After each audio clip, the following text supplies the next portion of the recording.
حدیث نمبر بسم اللہ الرحمن الرحیم کتاب الطہارہ پڑھیں. كتاب الطهارة الفصل الأول. کتاب الطہارہ كتاب الطهارة الفصل الأول 281. عن أبي هريرة ذرا اس آواز کے ساتھ. عن أبي الأشعري رضي الله تعالى عنه قال قال رسول الله صلى الله عليه وسلم الطهور شطر الإيمان والحمد لله تملأ الميزان وسبحان الله والحمد لله تملأ. الطہور شطر الایمان، اس کی کل تفسیر میں نے بیان کر دی تھی. الحمدللہ تملأ المیزان، الحمدللہ کا جو کلمہ ہے یہ میزان کو بھر دیتا ہے. سوال پیدا ہوتا ہے جب میزان بھر جائے گا تو دوسری نیکی کی تو جگہ نہیں ہوگی. اس کا جواب یہ ہے کہ ثواب جو ہے نا یہ ایک روشنی کی نور کی طرح ہے. کسی کمرے میں روشنی ہو پھر مزید ہو پھر مزید ہو، وہ ہو جتنی بھی آپ کریں گے روشنی ہوتی چلی جائے گی. تو ایک لطیف چیز ہے ثواب، تو اس کا ترازو بھی اسی حساب سے ناپنے کے لیے. تو اس میں جتنا بھی آپ اعمال ڈالتے چلے جائیں گے وہ بھرے گا نہیں. سمجھ رہے؟ چلیں. أو تملأ ما بين السماوات والأرض یا حدیث میں یہ فرمایا کہ تملعانی کا صیغہ ہے یا تملؤ کا صیغہ ہے، دونوں جائز ہیں. ما بين السماوات والأرض والصلاة نور والصدقة برهان. صدقہ نماز روشنی ہے، انسان کو راستہ دکھاتی ہے جب تقویٰ پیدا ہوتا ہے، اور صدقہ برہان ہے، بہت مضبوط دلیل ہے. کس بات کی دلیل ہے؟ ایمان کی بھی دلیل ہے، آپ کے سخی ہونے کی بھی دلیل ہے، جنتی ہونے کی بھی دلیل ہے. چلیں. والصبر ضياء. صبر روشنی ہے. کیا مطلب؟ جب انسان صبر کرتا ہے تو اس کو درست فیصلہ کرنے کی توفیق ملتی ہے، یعنی اس کو گائیڈنس ملتی ہے اللہ کی طرف سے. جلد باز لوگ غلط فیصلے کرتے ہیں نا اکثر. آپ صبر کریں، ٹھنڈے مزاج سے چلیں، تو یہی صبر آپ کے لیے روشنی بن جائے گا اور آپ کو جذباتی اور غلط فیصلوں سے بچائے گا. روشنی کا مطلب روشنی سے پتہ چلتا ہے غلط راستہ کون سا ہے، صحیح راستہ کون سا ہے، تو اس سے بھی پتہ چلے گا.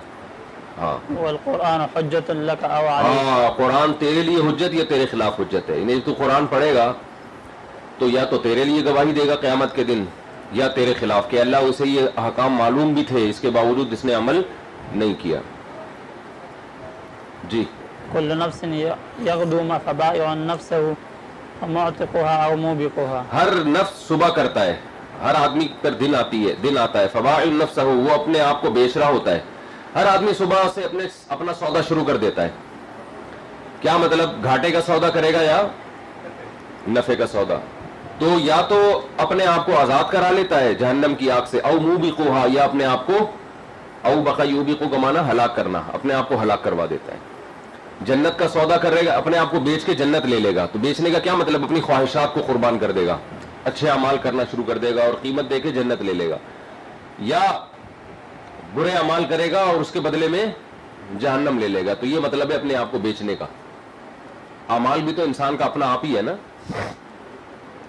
روزانہ صبح یہ سوچنا چاہیے کہ آج میں یا جنت کے قریب جا رہا ہوں یا جہنم کے قریب جا رہا ہوں. وفی روایت، وفي رواية لا إله تھوڑا إلا آواز اگر اونچی ہو جائے گی نا خوشی ہوگی. وفي رواية لا إله إلا الله والله أكبر تملأان ما بين السماء والأرض. لم أجد هذه الرواية في صحيحين ولا في كتاب حميدي ولا في جامع، ولكن ذكر الدارمي بدل سبحان الله والحمد لله. ایک روایت میں کہ لا الہ الا اللہ واللہ اکبر جو کچھ زمین آسمان کے درمیان ہے اسے نیکی سے ثواب سے بھر دیتا ہے. لیکن یہ میں نے صحیح ہے میں روایت نہیں پائی. کتاب الحمیدی میں بھی ہے، جامع میں بھی نہیں، اور دارمی نے اس کو سبحان اللہ والحمدللہ کی جگہ ذکر کیا ہے ایک الگ سے روایت میں، اس میں پھر سبحان اللہ والحمدللہ کے الفاظ نہیں ہیں. چلیں. حدیث نمبر 200.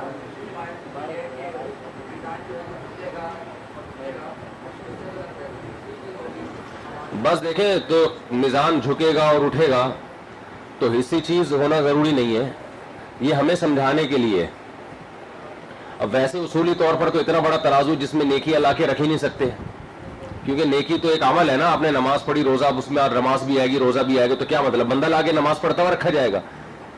تو یہ سب تشبیہات ہیں ہمیں سمجھانے کے لیے، کیونکہ انسان مثالوں سے سمجھتا ہے.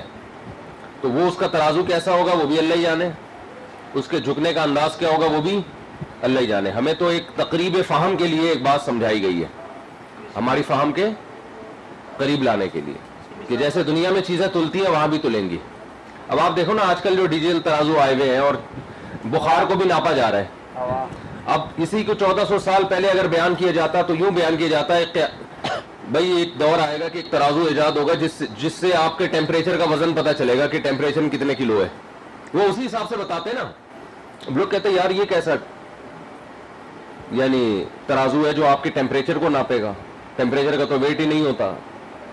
تو تقریباً اب اس دور میں بتایا جاتا ہے جی تھرمامیٹر آئے گا, تو وہ کیا سمجھتے.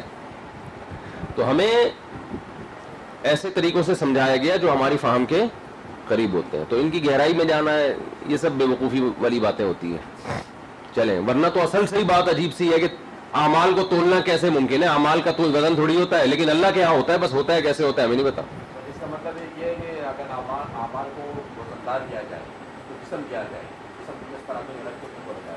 ہاں تو وہ تو ہم فرض کر رہے ہیں نا, اگر عمل کو جسم دیا جائے اور جسم کو وزن دیا جائے اور وزن کو یوں رکھا جائے, تو ایسے ہی ہم بخار کے بارے میں کیسے کہ بخار کا کوئی فرض کر لیا جائے, تو فرضی چیزیں چل رہی ہے نا ساری. فرض کر لیا جائے تو پھر اس کا وزن ہے, تو پھر وہ وزن اتنے ڈگری ہوگا. اس کو ڈگری کو ہم کلو میں کر دیں تو ہمارے کوئی گورنمنٹ کی طرف سے پابندی تھوڑی ہے. فارن ہائٹ ہوتا ہے نا اکثر, ڈگری سینٹی گریڈ ہوتا ہے, تو اس کو ہم کلو میں تعبیر کر دیں. چلو کلو کون سا ہم نے آسمان سے نازل ہوگی, تو ہماری فرضی چیز ہے. کیا زبردست بات کی ہے زاہد بھائی نے, ماشاء اللہ. چلیں حدیث نمبر 282 عن ابو هريرة رضي الله تعالى عنه قال قال رسول الله صلى الله عليه وسلم الا ادلكم على من يمحو الله به الخطايا ويرفع به الدرجات. بہت فضیلت ہے نماز کے لیے چل کے جانے کی. حضرت ابو ہریرہ سے روایت ہے, رسول اللہ صلی اللہ علیہ وسلم نے فرمایا, کیا میں تمہیں نہ بتاؤں اس عمل کے بارے میں جس سے گناہ مٹتے ہیں, معاف ہوتے ہیں, اور اللہ اس کے ذریعے درجات بلند کرتا ہے. قالوا بلا یا رسول اللہ, کیوں نہیں یا رسول اللہ, ضرور بتائیں. قال ان اسباغ الوضوء على مكاره مکارے ناپسندیدگی کے باوجود وضو کرنا. مکارے کا مطلب کراہت سے نکلا ہے نا, تو نہ یعنی نہ ایسی چیزیں موجود ہو جو وضو میں رکاوٹ بن رہی ہوں پھر بھی وضو کرنا, جیسے شدید سردی میں یا سستی میں بھی وضو نہیں کیا جاتا ہے. صبح انسان اٹھے, دل نہیں چاہ رہا ہوتا, آدمی کہتا ہے ایسے ہی نماز پڑھ لو. تو بیماری میں جب یہ مریض بستروں پہ پڑے ہوتے ہیں ان کے لیے وضو کرنا بہت مشکل کام ہوتا ہے, کہ ایسے موقع پہ وضو کرنے سے گناہ بہت معاف ہوتے ہیں.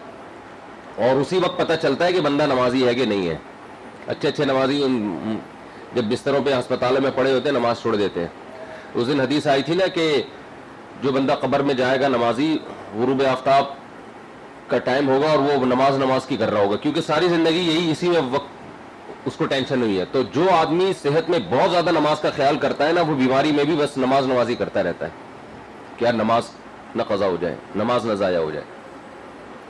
چلیں, وكثرة الخطا الى المساجد وانتظر الصلاة. کثرت الخطا, خطوتن کی جمع, کثرت سے مسجد کی طرف قدم بڑھانا, قدم رکھنا. وانتظار الصلاة بعد الصلاة فذلكم الرباط. اور نماز کے بعد دوسری نماز کا انتظار کرنا. فرمایا یہی رباط ہے. رباط کہتے ہیں جہاد میں گھوڑے باندھنا, ربط سے ہے نا. وربطنا علی قلوبہم لولا ربطنا علی قلبہا, اگر ہم موسیٰ کی ماں کے دل کو باندھ نہ لیتے تو قریب تھا کہ بے صبری کرتی. تو رباط مرابطہ سے, باب وفالہ کا مصدر فعال بھی آتا ہے نا. تو گھوڑوں کو باندھ کے رکھنا جہاد کے انتظار میں کہ کبھی بھی لڑائی ہو سکتی ہے. تو نماز کے انتظار کے بعد دوسری نماز کا انتظار, اپنے آپ کو باندھنا ہے. یہ بھی ایک قسم کے مجاہدین سے مشابہت ہے اس میں. تو آپ نے فرمایا یہی تمہارا رباط ہے, یہی رباط ہے. یعنی یہ فضیلت دی ہے کہ اصل رباط تو یہ ہے. تو میں نے آپ کو بتایا تھا اس قسم کی تشبیہات دی جاتی ہیں مبالغہ, ترغیب دینے کے لیے. اس کا مطلب یہ نہیں ہوتا کہ واقعی سچی مچی کا اصل یہی ہے. اگر سچی مچی میں اصل یہی ہوتا تو پھر نبی وہ والا رباط کیوں کرتے, پھر صحابہ کو نماز کے انتظار میں بٹھائے رہتے. یہ تشبیہ دینے کے لیے کہ ایک عمل کی اتنی فضیلت حدیث میں ثابت ہو چکی ہے کہ اب اس عمل کو ہمیشہ ادھار لیا جاتا ہے دوسرے پہ فٹ کرنے کے لیے. جہاد کی رباط کی اتنی فضیلت ہے اسلام میں کہ اب اگر نبی صلی اللہ علیہ وسلم کسی عمل کی ترغیب دیتے تھے تو اس کو جہاد سے تشبیہ دیا کرتے تھے, رباط سے تشبیہ دیا کرتے تھے. چلیں حدیث نمبر 283. آپ کو پتا ہے جس چیز سے تشبیہ دی جاتی ہے نا اس میں وہ وجہ شبہ علی وجہ الکمال ہوتی ہے. کوئی آدمی کہتا ہے کہ یہ تو یوسف علیہ السلام کی طرح حسین ہے, تشبیہ یوسف علیہ السلام سے, اس کا مطلب وہ سب سے زیادہ حسین تھے. تو اب رباط سے تشبیہ دی جا رہی ہے، اس کا مطلب رباط سب سے زیادہ فضیلت والی چیز ہے کہ اب اس کی مثالیں دی، جیسے لوگ کہتے ہیں نا بھائی یہ بوڑھی عورت ہے ماں کی طرح احترام کرو، یہ تمہاری ماں کی جگہ ہے، تشبیہ کس سے دی جا رہی ہے؟ ماں سے، تو مطلب ماں کا زیادہ احترام ہے، تو جو ماں کی جیسی ہوگی اس کو بھی اس بیس پہ احترام کرنا پڑے گا. تو اصل تو رباط ہے جو جہاد میں گھوڑے باندھنا، تو اب اس سے مشابہت بھی کسی عمل میں ہوگی تو اس کی بھی بڑی فضیلت ہوگی. تو وہ نماز کے انتظار کے بعد نماز کا انتظار، اس میں مشابہت ہے اس سے. سمجھتا نہیں ہے نا بات. اب لوگ کیا کرتے ہیں، جہاد کی آیتوں کا انکار کرتے ہیں ان احادیث کی بیس پہ. اصل تو نفس کے خلاف جہاد ہے، اصل تو یہ جہاد ہے، اصل تو وہ جہاد ہے. تو یہ ایسے ہی ہے جیسے آپ نے کسی کو، کوئی بوڑھا آدمی آپ کے گھر آیا تو کسی نے کہا اپنے باپ جیسے اس کا احترام کرو، یار باپ کی طرح ہے تمہارے. آپ نے کہا اچھا یہ باپ کی طرح ہے، اس کو حقوق دینے، تو اپنے اصل ابا کو آپ نے عیدی سینٹر میں جمع کرا دیا اور یہ والے ابا اپنے گھر میں رکھ لیے. سمجھ رہے ہو؟ تو بالکل ایسے ہی ہے کہ جو اصل رباط تھا وہ آپ نے چھوڑ دیا اور دوسرا رباط اس کو پکڑ کے بیٹھ گئے. تو یہ بالکل ایسے ہی ہوگا جیسے سچی مچی والے ابا عیدی سینٹر میں چلے گئے اور یہ والے ابا گھر میں.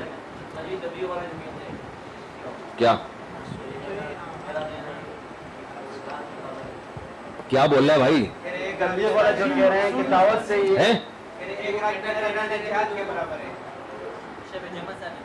ہاں وہ تشبیہ دے رہے ہوتے ہیں نا، تو تشبیہ کی حد تک تو ٹھیک ہے، لیکن اس سے اصل پہرے کی فضیلت تھوڑی ختم ہو جاتی ہے. اصل تو وہ والا ایک دفعہ دے کے دیکھو پتہ چلے گا.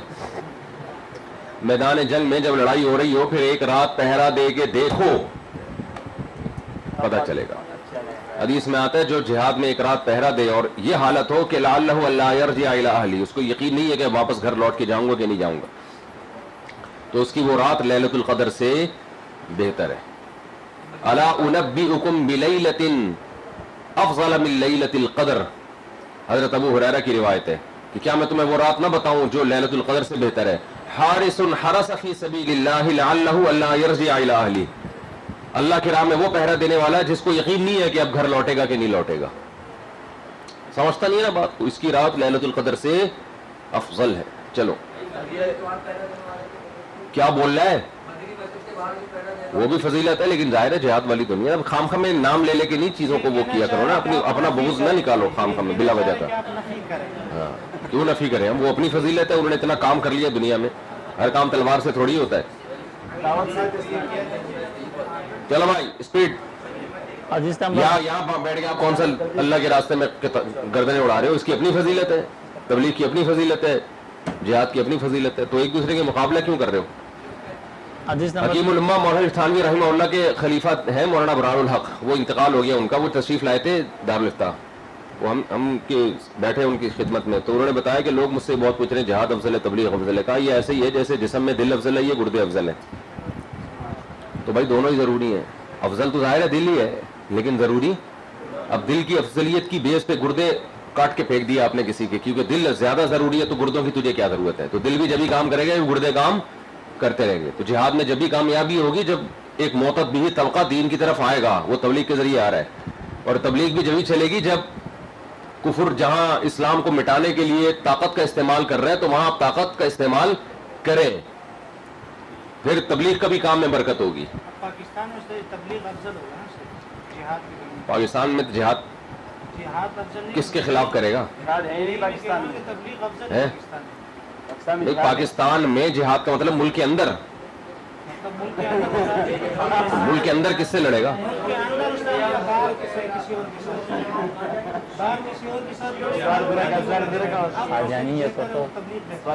ہاں جب جہاد کا موقع نہ ہو تو تبلیغ ہے، لیکن ہر جگہ تبلیغ نہیں ہے، بعض جگہ جہاد بھی ہے.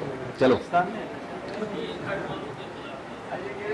کٹبلوں کے خلاف جہاد، جو جہاد کرو گے تو پٹو گے، سمجھ آئی؟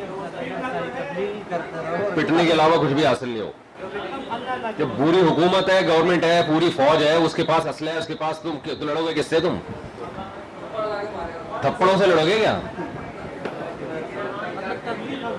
وہاں افغانستان میں تو ایک مضبوط ریاست ہی نہیں تھی نا، وہاں تو ایک کاغذ میں لکھا ہوا تھا، جیسے بعض لوگ نکاح نامہ بنا لیتے ہیں کاغذ میں، میری بیوی، حقیقت میں نکاح کرتے نہیں ہیں. تو وہاں کاغذ میں تھا کہ یہ موبائل صدر تھے افغانستان کے، جہاں جہاں موبائل میں بیٹھ کے جا رہا ہے صدارت ادھر ہی جا رہی ہے ساتھ ساتھ.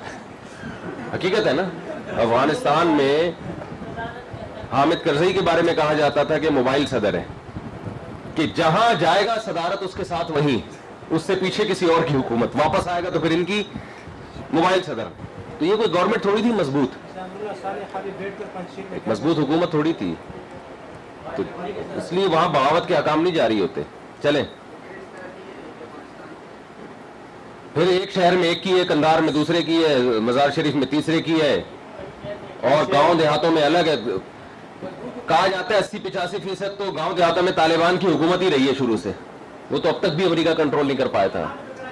تو اس کو بغاوت کے حکام نہیں کہہ سکتے، وہ ظاہری طور پر تو بغاوت کہتے ہیں اس کو کہ ایک ریاست آفیشلی ایک حکومت بن چکی تھی مگر عملی طور پر نہیں تھی. کیا چلیں چلو بھائی فضول باتیں ہو رہی ہیں، چلیں صحیح کہہ رہے ہیں بالکل. حدیث نمبر 283 وفي حديث 263 جی 83 یار چلیں. وفي حديث مالك بن انس رضي الله تعالى عنه فلذلكم الرباط فذلكم دوسری الرباط. حدیث میں آپ نے ذالکم الرباط 2 دفعہ 3 دفعہ تاکید کے لیے آپ نے فرمایا، گویا کہ یہی رباط ہے، یہی رباط ہے، یہی رباط ہے. یہ مبالغہ پر مبنی ہے. جیسے حدیث میں آتا ہے وہ مومن نہیں ہے، وہ مومن نہیں ہے، وہ مومن نہیں ہے. صحابہ نے کہا کون؟ فرمایا جو خود پیٹ بھر کے کھائے پڑوسی بھوکا سوئے. تو اب یہ مبالغہ بھی کا مطلب کہ اب یہ تھوڑی کہ وہ کافر ہو گیا ہے، اس لیے کہ مومن کہلانے کا مستحق نہیں ہے. چلیں مرتين ورواه مسلم. حدیث میں جب حسر کے ساتھ بھی کوئی چیز ہوتی ہے نا، حسر، تو بھی اس سے حسر مراد نہیں ہوتا. قرآن اور حدیث میں فقہا کا یہ اصول ہے کہ وہ اس سے حسر بھی مراد نہیں ہوتا کہ بھئی یہی ہے. اس کے علاوہ بھی ہے. حسر کا مقصد بھی ہوتا ہے یہ عدد اچھی طرح یاد کر لو بس. چلیں وفي رواية الترمذي 3. چلو نا. حديث نمبر 284 وعن عثمان رضي الله تعالى عنه قال قال رسول الله صلى الله عليه وسلم من توضأ فأحسن الوضوء خرجت خطاياه من جسده حتى تخرج من تحت الأرض. حضرت عثمان رضی اللہ عنہ سے روایت ہے، نبی صلی اللہ علیہ وسلم نے فرمایا جس نے وضو کیا اور عمدہ طریقے سے وضو کیا، عمدہ کا مطلب وہمیوں جیسا وضو نہیں ہے کہ گھنٹہ گھنٹہ رگڑائی کرتے رہتے ہیں، عمدہ کا مطلب ٹرخایا نہیں وضو کو، اچھے طریقے سے وضو کیا، اس کی خطائیں اس کے جسم سے نکلتی ہیں، یہاں تک کہ ناخنوں کے اندر سے بھی برائیاں نکل جاتی ہیں، ایسا پاک صاف ہو جاتا ہے. اس سے مراد صغیرہ گناہ ہے. سوال پیدا ہوتا ہے جب صغیرہ گناہ مراد ہے تو نبی نے اس کی تصریح کیوں نہیں کی؟ تو جواب اس کا یہ کہ ایک حدیث میں تصریح ہے صغیرہ کی، اور باقی حدیثوں میں اس لیے نہیں ہے کہ مسلمان کی شان نہیں ہے کہ وہ کبیرہ کا مرتکب کرے. جب مسلمان کہا جاتا ہے تو فرد کامل مراد ہوتا ہے، مطلق سے فرد کامل مراد ہوتا ہے نا. بھائی میں آپ سے کہتا ہوں اگر چائے لے کر آؤ تو آپ ٹھنڈی تھوڑی لے کر آؤ گے، آپ گرم چائے لے کر آؤ گے. میں کہوں آپ نے جناب ٹھنڈی کیوں لے کر آ گئے تو آپ کا استاد جی آپ نے تو یہ نہیں کہا تھا کہ گرم یا ٹھنڈی، آپ نے تو چائے بولا تھا، چائے تو ہے یہ. تو میں کیا بولوں گا بھائی؟ جب کوئی لفظ بغیر کسی قید کے، ٹھنڈی یا گرم کی قید کے بغیر مطلقاً ذکر کیا ہے تو خود بخود اس سے فرد کامل مراد ہوگا. سمجھ رہے ہو؟ یہ اصول فقہ کا سمجھو. فرد کامل کا مطلب جس میں نقص نہ ہو. چائے میں ٹھنڈا ہونا کیا ہے؟ نقص ہے. اب ایک اور مثال سے بات سمجھو اصول فقہ سمجھنے کے لیے، کہ اگر میں نے آپ سے کہا کہ آپ چائے لے کر آؤ اور آپ گرم چائے لے آئے مزے کی، زعفران نہیں ہے اس میں، اور جو چائے کے بہت اونچے لوازمات ہوتے ہیں نا چائے ڈال کے وجہ سے ہوتا ہے، الائچی اور یہ سب چیزیں نہیں ہے، میں آپ سے کہہ رہا ہوں کہ یار یہ کیا زعفران بھی نہیں ہے اور اس میں الائچی بھی نہیں ہے اور وغیرہ وغیرہ، تو دودھ پتی بھی نہیں ہے، تو سادہ چائے ہے. تو آپ جواب میں کہو کہ آپ نے تو زعفران اور دودھ پتی اور یہ سب چیزوں کے نہیں کہا تھا، آپ نے تو چائے بولا تھا. تو میں کہوں مطلق سے مراد فرد کامل ہوتا ہے تو کامل لے کر آؤ، تو آپ جواب میں کیا کہو گے؟ یہ کامل ہے، اکمل نہیں ہے. یہ بھی فقہ کا اصول ہے.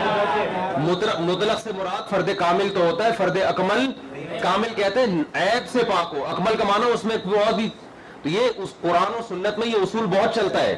اسی طرح عورتوں اور مردوں کی نماز کے فرق کا مسئلہ ہے کہ جب یہ اصولوں سے ثابت ہو گیا کہ عورت عبادت میں حیا مقصود ہے، یہ ثابت ہو گیا کہ عورت میں حیا عبادت کے دوران جھلکنی چاہیے، عورت اسکارف کے بغیر نماز پڑھے نہیں ہوتی، مرد قمیض اتار کے بھی پڑھ جائے گا نماز ہو جائے گی. عورت کو نماز میں تسبیح کرنے کی، غلطی نکالنے کی اجازت نہیں ہے سبحان اللہ کہہ کے، بلکہ وہ تصفیق کرے گی. نماز میں اس کی آواز کو بھی پردہ کرایا جا رہا ہے، حالانکہ ویسے عورت کی آواز کا پردہ نہیں ہے. اگر کوئی فتنے کا اندیشہ نہ ہو تو عورت بات کر سکتی ہے. نبی کے دور میں آتی تھی نا خواتین بھی مسئلے پوچھتی تھی، لیکن نماز میں منہ سے آواز نکالنے کی اجازت نہیں ہے اس کو. امام غلطی کر رہا ہے ایسے کرے بس، اس سے زیادہ نہیں. پھر اس کا آپ اس میں دیکھو اگر عورت زور سے لبیک نہیں کہہ سکتی, عورت صفا اور مروہ میں دوڑ نہیں سکتی, چل کے جائے گی. حالانکہ یہ حدیثوں سے تو یہ باتیں ثابت نہیں ہے کہ صفا مروہ میں دوڑ کے نہیں جائے گی. کوئی حدیث دکھاؤ لبیک آہستہ کہے گی, کوئی حدیث نہیں ہے.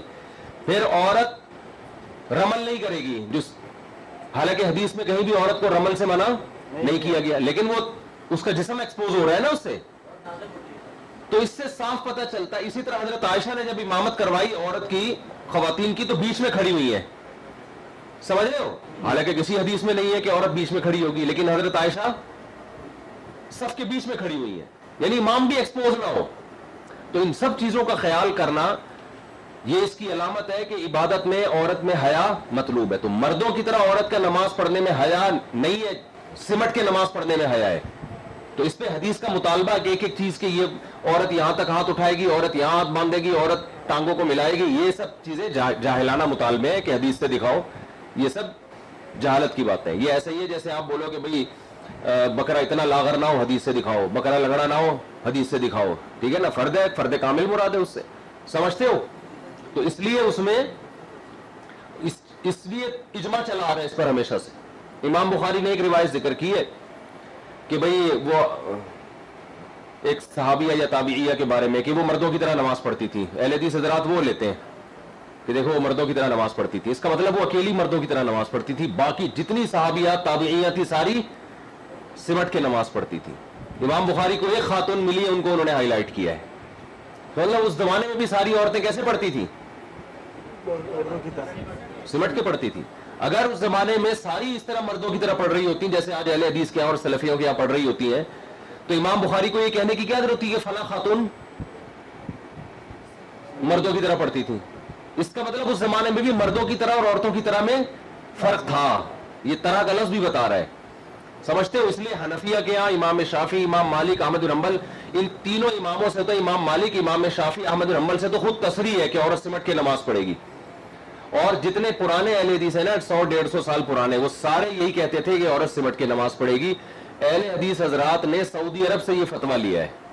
وہاں جب سلفیوں کو دیکھا, بن باز کا فتویٰ آیا کہ عورت مردوں کی طرح نماز پڑھے گی, تو انہوں نے وہاں سے لیا یہ چیز. پھر سمجھ رہے ہو, ورنہ اہل حدیث بھی جو بر صغیر کے اہل حدیث تھے 150-200 سال, زیادہ پرانے تو تھے ہی نہیں نا, وہ تو اہل حدیث مسلک ہی نہیں تھا اس وقت, تو جتنے بھی تھے وہ سب اسی طرح, ان کے سارے پرانے فتاوا میں یہ لکھا ہے سمٹ کے نماز پڑھے گی. تو اجماعی مسئلہ تھا جس کو اختلافی بنا دیا گیا ہے. سمجھتے ہو بات کو کہ نہیں سمجھتے ہو؟ بالکل سمجھتے. چلو حدیث نمبر 285 وعن ابو ہریرہ رضی اللہ تعالی یہ فرد کامل فرد ناقص کا فرق سمجھ میں آیا نا. وعن ابي هريره رضي الله تعالى عنه قال قال رسول الله صلى الله عليه وسلم اذا توضأ العبد المسلم او المؤمن او قال المؤمن, قالا بولا کرو یار درمیان میں, نبی نے یا تو یہ فرمایا مومن یا یہ فرمایا مسلم. فغسل وجهه خرج من وجهه كل خطيئة نظر إليها بعينيه مع الماء أو مع آخر القطر الماء, فإذا غسل يديه مشتها رجلاه مع الماء أو مع آخر القطر الماء حتى يخرج نقيا من الذنوب. رواہ مسلم. حضرت ابو ہریرہ رضی اللہ عنہ سے روایت ہے, رسول اللہ صلی اللہ علیہ وسلم نے فرمایا, جب مسلمان بندہ, یا یوں فرمایا مومن بندہ وضو کرتا ہے اور اپنے چہرے کو دھوتا ہے, تو ہر وہ گناہ جس کی طرف اس نے دیکھا ہو وہ پانی کے ساتھ اس کی آنکھوں سے نکل جاتا ہے. او ما آخری قطر الماء, یا آپ نے یوں فرمایا پانی کے آخری قطرے کے ساتھ نکل جاتا ہے. فَإِذَا غَسَلَ يَدَيْهِ, جب اپنے دونوں ہاتھوں کو دھوتا ہے, خَرَجَ مِن يَدَيْهِ كُلُّ خَطِيئَةٍ كَانَتْ بَطَشَتْهَا, جس گناہ کو بھی پکڑا ہو, جیسے کوئی چرس لے کے جا رہا ہے, کوئی ہیروئن لے کے جا رہا ہے, کوئی چوری کر رہا ہے, جو بھی ہاتھ سے گناہ ہوا ہو آپ نے فرمایا وہ بھی نکل جاتا ہے آخری پانی کے قطرے سے. جب اپنی دونوں پاؤں کو دھوتا ہے, خرج کل خطیئۃ, ہر گناہ نکل جاتا ہے, مشتھا رجلاھا, جس گناہ کی طرف اس کے دونوں پاؤں چل کے گئے ہوں, ما آخری قطر الماء, پانی کے آخری قطرے کے ساتھ, حتی یخرج نقیا من الذنوب, یہاں تک کہ وضو سے فارغ ہوتا ہے اور گناہ سے دھل دھلا کے پاک ہو چکا ہوتا ہے. چلیں حدیث نمبر 286 وعن عثمان رضی اللہ تعالی عنہ قال قال رسول اللہ صلی اللہ علیہ وسلم ما من امرئ مسلم تحضر صلاة مکتوبة فيحسن وضوءها وخشوعها وركوعها إلا كانت كفارة لما قبلها من الذنوب ما لم يؤت كبيرة وذلك الدهر كله وذلك الدهر كله یہ دہرا مفعول فیہ بن رہا ہے کانت کفارتن کا، صحیح ہے نا، یہ کفارہ بن جاتا ہے دہرا کلہ، پورے زمانے کے لیے، یعنی یہ پورے زمانے کفارہ یہ بنی رہتی ہے نماز، کسی وقت کے ساتھ خاص نہیں ہے، جب بھی نماز پڑھے گا یہی ہوگا۔ حضرت عثمان رضی اللہ عنہ سے روایت ہے، رسول اللہ صلی اللہ علیہ وسلم نے فرمایا کوئی بھی مسلمان ایسا نہیں ہے جس کو فرض نماز آئے اور وہ عمدہ طریقے سے وضو کرے اور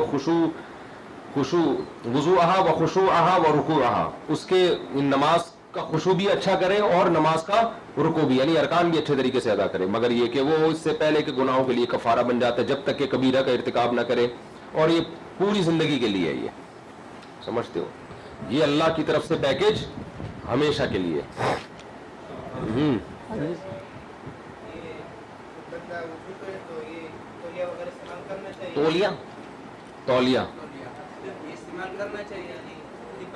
تولیہ استعمال کرنے میں یہ ہے کہ کر بھی سکتا ہے نہیں بھی کرے، مرضی ہے، نبی سے دونوں چیزیں ثابت ہیں، بہتر یہی ہے کہ نہ کرے تاکہ وضو کے اثرات دیر تک رہیں، ہاں افضل ہے، کوئی ضروری نہیں ہے۔ چلیے، لیکن بعض دفعہ الجھن ہو رہی ہوتی ہے یار، ہاں طبیعی کے اثرات تو رہتے ہیں نا۔ چلو شکریہ، چلیں۔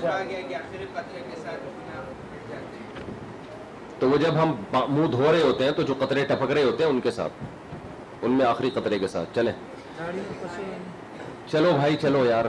حدیث نمبر 287 وعنه رضی اللہ تعالی عنہ قال قال رسول وعنه انه توضأ فافرغ على يده، آپ صلی اللہ علیہ وسلم نے وضو کیا، اپنے ہاتھوں پر 3 دفعہ پانی بہایا، افرغ یفرغ کا معنی انڈیلنا، ثم تمضمض پھر قلی کی، چلے نا، واستنشر ثم اور ناک پہ پانی ڈالا، ثم غسل وجهه ثلاثا 3 دفعہ پھر چہرہ دھویا، ثم غسل يده اليمنى الى المرفق پیروں کو کوہنیوں تک 3 دفعہ دھویا، یہ غسل کا طریقہ نبی سے ثابت ہے۔ ثم غسل يده اليسرى الى المرفق پھر ثلاثا بائیں ہاتھ کو دھویا 3 دفعہ، ثم مسح برأسه ثم غسل رجله اليمنى سر کا مسح کیا، پھر دائیں پاؤں کو دھویا 3 دفعہ، ثم پھر اليسرى بائیں پاؤں 3 دفعہ۔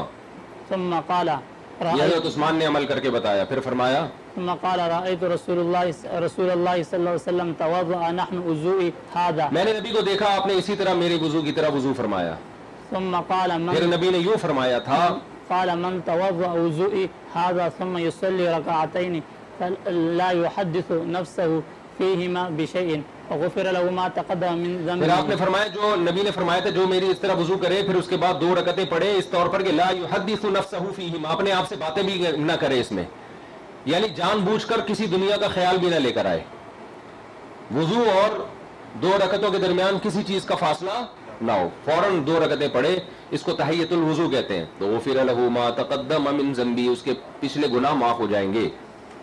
متفق ولفظه للبخاری، جی۔ وعن عقبة بن عامر رضي الله تعالى عنه قال قال رسول الله صلى الله عليه وسلم ما من مسلم يتوضأ فيحسن وضوءه ثم يقول فيصلي ركعتين قبلا عليهما بقبله وجهه إلا وجبت له الجنة، اس کے لیے جنت لازم ہو جائے گی۔ مقبلا علیہما یعنی 2 رکعت پڑھے وضو کے بعد دل اور چہرے کے توجہ کے ساتھ، چہرہ قبلے کی طرف اور دل بھی اللہ کی طرف، چلیں۔ وعن عمر بن الخطاب رضي الله تعالى قال قال رسول الله صلى الله عليه وسلم ما منكم من أحد يتوضأ فيبلغ أو فيفسخ او قال، یار کتنی دفعہ أو سمجھایا قال بھائی، فيفسخ الوضوء ثم يقول أشهد أن لا إله إلا الله وأشهد أن محمدا عبده ورسوله، وفي رواية أشهد أن لا إله إلا الله وحده لا شريك له وأشهد أن محمدا عبده ورسوله إلا فتحت له أبواب الجنة الثمانية۔ حضرت عمر بن خطاب سے روایت ہے، رسول اللہ صلی اللہ علیہ وسلم نے فرمایا تم میں سے کوئی بھی وضو کرتا ہے، یا تو یبلغو کا معنی بھی وہی ہے، یسبغو کا معنی بھی وہی ہے، کامل طریقے سے وضو کرتا ہے، پھر وہ کہتا ہے میں گواہی دیتا ہوں اللہ کے سوا کوئی معبود نہیں، محمد صلی اللہ علیہ وسلم اس کے بندے اور رسول صلی اللہ علیہ وسلم، اور ایک روایت میں کہ اشہدو کے الفاظ بھی ہیں، میں گواہی دیتا ہوں کہ اللہ کے سوا کوئی عبادت کے لائق نہیں اور اس کا کوئی شریک نہیں، اور دوبارہ اشہدو کے الفاظ ہیں، کہ میں گواہی دیتا ہوں کہ محمد صلی اللہ علیہ وسلم اس کے بندے اور رسول ہیں، تو اس شخص کے لیے جنت کے 8 دروازے کھول دیے جاتے ہیں، يدخل من أيها شاء. جس سے چاہے گا جائے گا. هكذا رواه مسلم في صحيحيه وحميدي فيه أفراده مسلم، وقال ابن أثير في جامع الأصول. جی. وذكر الشيخ المحيي الدين النووي. محیی الدین نہیں ہوتا، محیی الدین، محيي الدين النووي. نوا کی طرف منسوب ہے. علامہ نووی کے نام سے نا بہت بڑے عالم گزرے ہیں، فقہ شافعی کے سب سے زیادہ، یعنی یوں کہا جاتا ہے کہ بڑے عالم، جن کی شرح المہذب ہے امام شافعی کے فقہ پر. في آخر حديث مسلم على ما رويناه وزاد الترمذي اللهم اجعلني من کہ ہم التوابين. نے روایت کی ہے نا، جو ہم نے حدیث کے الفاظ روایت کیے، اس میں علامہ نووی نے یہ الفاظ کا اضافہ کیا ہے کہ زیادہ ترمذی، یعنی براہ راست کو ترمذی سے مؤلف نقل نہیں کر رہے، بلکہ علامہ نووی کا یہ مقولہ نقل کر رہے ہیں کہ امام ترمذی نے یہ الفاظ بھی اضافہ کیے اس میں. اللهم اجعلني من التوابين واجعلني من اے المتطهرين. اللہ تو مجھے توابین میں شامل کر لے، توبہ کرنے والوں میں اور پاک رہنے والوں میں. توبہ باطنی طہارت کا نام ہے. اب وضو کیا تو دعا سکھائی ہے کہ بھائی باطنی طہارت بھی ہو اور ظاہری طہارت بھی ہو. ظاہری تو ہو گئی ہے، باطنی بھی ضروری ہے نا. ہے کیا بولا؟ نہیں، انگلی اٹھانے کا کوئی وہ نہیں ہے.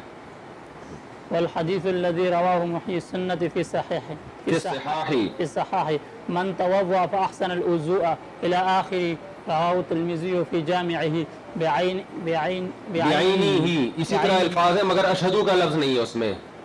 بھائی اشہدو ان محمد رسول اللہ میں اشہدو کا تکرار ہے نا، تو اس میں تکرار نہیں ہے. تو دونوں طرح سے روایت ہے. اشہدو ان لا الہ الا اللہ وان محمد عبدہ ورسولہ بھی، اشہدو ان لا الہ الا اللہ واشہدو ان محمد عبدہ ورسولہ بھی. چلیں. إلا كلمة أشهد قبل أن محمدا. 290 حديث نمبر 290. وعن أبو هريرة رضي الله تعالى عنه قال قال رسول الله صلى الله عليه وسلم إن أمتي يدعون يوم القيامة يوم القيامة غرا محجلين من آثار الوضوء فمن استطاع منكم أن يطيل غرته فلیفعل. حضرت ابو ہریرہ رضی اللہ عنہ سے روایت رسول اللہ صلی اللہ علیہ وسلم نے فرمایا میری امت قیامت کے دن پکاری جائے گی، بلائی جائے گی اس طور پر کہ غر اگر کہتے ہیں جس کی پیشانی سفید ہو، غر اس کی جمع آتی ہے، یعنی ان کی پیشانیاں سفید ہوں گی وضو کی وجہ سے. اور محجل حجلہ سے نکلا ہے نا، وہ گھوڑے کو کہتے ہیں جس کے پاؤں سفید ہو. پاؤں، وہ گھوڑے ہوتے ہیں نا کالے ہوتے ہیں، پاؤں سفید، یہ بڑی خوبصورتی کی علامت ہوتی ہے. تو نبی نے فرمایا کہ اس طور پہ پکارے جائیں گے ان کی پیشانی اور پاؤں کیا ہوں گے؟ چمکدار ہوں گے. سفید کا مطلب چمک رہے ہوں گے وضو کے آثار کی وجہ سے. فمن استطاع منکم ان یطیل غرته فلیفعل. تم میں جو شخص اس سفیدی اور چمک کو بڑھا سکتا ہے تو وہ بڑھائے. کیا مطلب؟ بھائی پاؤں تک ہے نا وضو، تو اور زیادہ اوپر تک کر لے. ٹھیک ہے نا؟ حدیث کا مفہوم یہی ہے کہ بازو یہاں تک دھونے اور اوپر تک دھو لے تاکہ وہ نور، وضو کا نور دور تک پھیل جائے اور چمک پیدا ہو. تو اب یہ حقیقت میں یعنی فقہی مذاہب ہیں. اس میں امام مالک رحمہ اللہ تعالی کا مذہب یہ کہ اطالہ غرہ، یعنی اس نیت سے کہ آپ کے زیادہ یعنی آثار پیدا ہوں وضو کے، تو امام مالک کے ہاں یہ ثابت یعنی نہیں ہے، اس کے کوئی استحباب نہیں ہے کہ آپ پوری پنڈلی دھوئیں وضو میں، بلکہ ان کے ہاں یہی ہے کہ ٹخنے تک دھو لیے بس، اتنا، اس سے آگے نہیں. حنفیہ اور شوافی میں اختلاف ہے. خود حناف کے ہاں اکثر علماء تو حناف میں اس کے قائل ہے کہ دھولے زیادہ اچھی بات ہے. شوافی بھی اسی کے قائل ہے اور ان کی دلیل یہی حدیث ہے.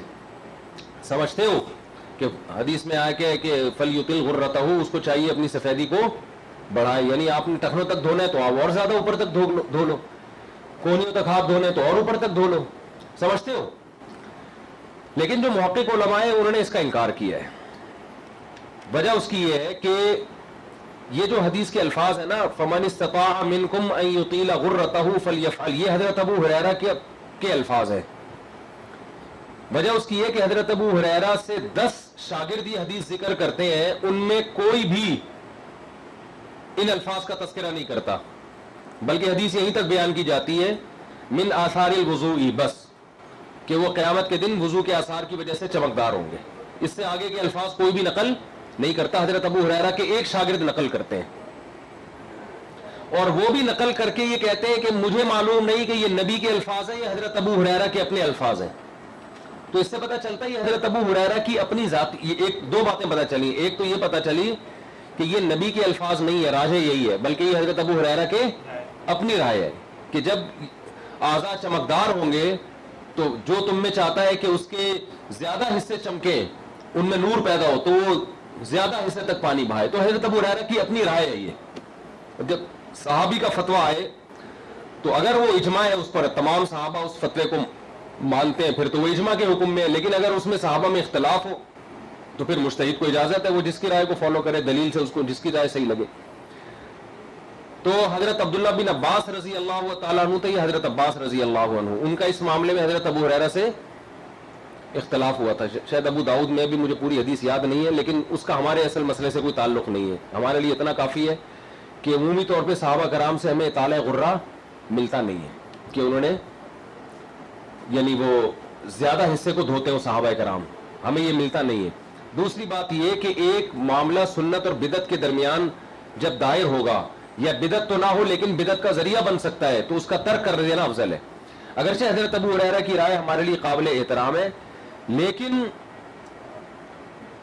شاہ ولی اللہ محدث دہلوی رحمۃ اللہ علیہ لکھا ہے کہ اگر اس طرح عمل کرنا شروع کر دیا جائے نا تو یہ چیز ایک بدعت کا ذریعہ بن جائے گی، کیونکہ وضو کے اعضاء کہاں کہاں تک دھونے قرآن نے اس کو بیان کر دیا،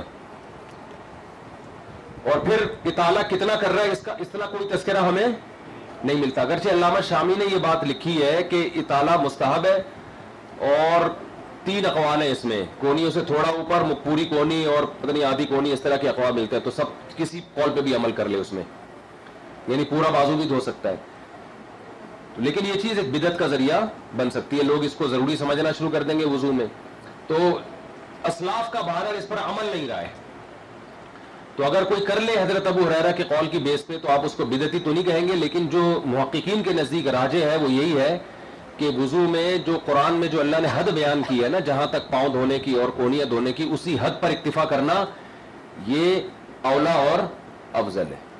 کیونکہ جمہور صحابہ اطالع غرہ نہیں کرتے تھے، عملی طور پر کسی سے بھی ثابت نہیں ہے، حالانکہ صحابہ تو بہت حریص تھے. تو حضرت ابو ہریرہ کی اپنی ذاتی رائے ہے یہ، اور حضرت ابو ہریرہ اس پر عمل بھی کرتے تھے.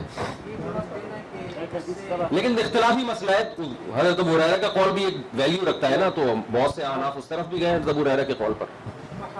علامہ شامی کی یہی رائے ہے کہ مستحب ہے.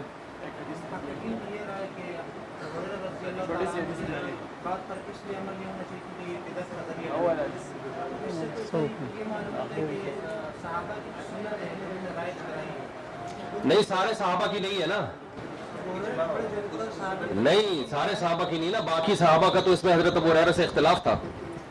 اگر ہوتی تو ہم کہتے تھے وہ بھی تو صحابی ہے نا. نہیں استحباب میں بھی ایسے کہ باقی صحابہ اس کو مستحب نہیں سمجھ رہے. نہیں ایسا نہیں ہے. اگر صحابہ کا ان سے اختلاف نہ ہوتا پھر ہم کہتے ہیں ہم صحابی کی رائے کو نہیں چھوڑ سکتے، لیکن دوسرے بھی تو صحابی ہے نا. چلے کیا